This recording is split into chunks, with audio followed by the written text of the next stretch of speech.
সাহেবকে প্রশ্ন করলে আবার কখন নোটিশ দেওয়ার কথা বলে ফেলেন, তো সেই বিষয়টা নিয়ে সবসময় আমরা একটু সংকোচে থাকি। তো আমরা পুলিশ সংস্কার নিয়ে কথা বলছি, পুলিশের সুশৃঙ্খলা নিয়ে কথা বলছি। লাস্ট 1 মাস পুলিশের শৃঙ্খলা নিয়ে যখন আমরা স্বরাষ্ট্রমন্ত্রী মহোদয় মাননীয় সদস্য জি বলতে দেন। মাননীয় সদস্য লেট মি হ্যান্ডেল। মাননীয় সদস্য, আমাদের পার্লামেন্টারি প্রসিডিউরে আমরা যাই। মাননীয় স্পিকার, আমরা যখন পুলিশ সংস্কার নিয়ে কথা বলছি, মাননীয় স্পিকার মাননীয় সদস্য আপনি দয়া করে বসুন। আমরা আশা করছি পরবর্তীতে আমরা সকল সদস্যগণ সংসদীয় যে নর্ম আছে, প্র্যাকটিস আছে, সেটা মেনে চলবো। Thank you. Yes, thank you মাননীয় স্পিকার। মাননীয় স্পিকার, পুলিশ সংস্কার নিয়ে যখন আমরা কথা বলি বা পুলিশের যে বিষয়গুলো, তৃণমূলের কিছু পুলিশের অনেক সমস্যা রয়েছে ইনস্ট্রুমেন্টাল। যেমন পুলিশকে যখন তদন্ত করতে পাঠানো হয়, ওই তদন্তের খরচ কিন্তু থানা থেকে দেওয়া হয় না, আর যেটা দেওয়া হয় সেটা কিন্তু অপ্রতুল। আমরা যখন পুলিশকে একটা কাজ করতে দিচ্ছি কিন্তু বাজেট দিচ্ছি না, পুলিশে একটা কালচার প্রচলিত রয়েছে, সেটা হচ্ছে ম্যানেজ করে নাও। এই ম্যানেজ করতে গিয়ে দেখা যায় পুলিশ দুর্নীতির বিভিন্ন কাজে তারা কনভেনশনালি জড়িয়ে পড়ে।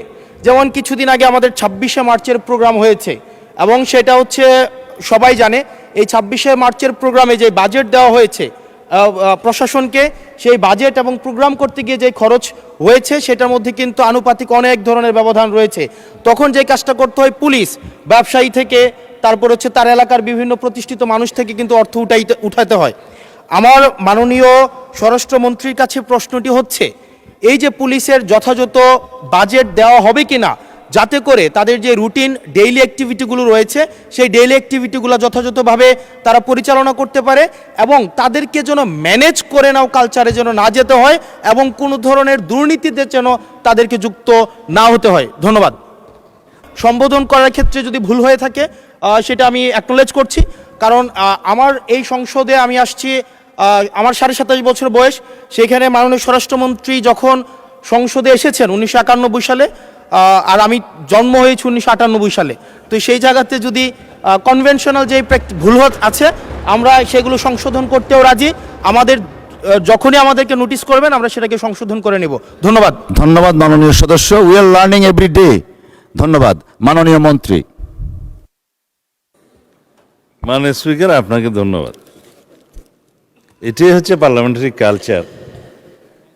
আমি বয়স যাই হোক, মাননীয় সংসদ সদস্য হিসাবে আমাকে অ্যাড্রেস করতে হবে যে সদস্য প্রশ্নটি উত্থাপন করেছেন। আর্লি এজে পার্লামেন্টে আসাটা একটা সৌভাগ্যের বিষয়।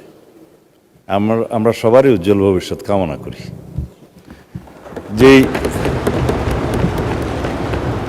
মানে আমরা যে সময় এমপি হয়েছি তার চাইতেও আরও 8-10 বছর পরে জন্ম নেওয়াটা সৌভাগ্যের বিষয়, কারণ তার আগে সামরিক শাসনের সময় ছিল। যে প্রশ্নটা মাননীয় সদস্য উত্থাপন করেছেন, বাজেটের মন্ত্রী তো আমার পাশে আছে। এখন আমরা অনুরোধ করব পুলিশ বাহিনীকে আরও বেশি কর্মক্ষম করা এবং দুর্নীতিমুক্ত রাখার জন্য যথাযথ বাজেট তিনি দেবেন, এবং সেই বিষয়ে আমরা আগামী বাজেট অধিবেশনে পুলিশের বাজেট বৃদ্ধির জন্য আমি একটা প্রস্তাব মাননীয় অর্থমন্ত্রীর কাছে, মাননীয় প্রধানমন্ত্রীর মাধ্যমে করে রাখছি। এটা সত্য কথা যে পুলিশের যে পরিমাণ রিসোর্স দরকার, যে পরিমাণ বাজেট দরকার, সেই পরিমাণ আমাদের অর্থনীতি সহ্য করতে পারে না বলেই হয়তো আমরা দিতে পারি না। তবে আমরা একটা ট্রান্সপারেন্ট এবং জবাবদিহিমূলক পুলিশি ব্যবস্থা যদি কায়েম করতে চাই, পুলিশ যেন অন্য কোনোভাবে ম্যানেজ করার কালচার থেকে বেরিয়ে আসে, সেটা আমাদেরকে নিশ্চিত করতে হবে। ধন্যবাদ মাননীয় সদস্য।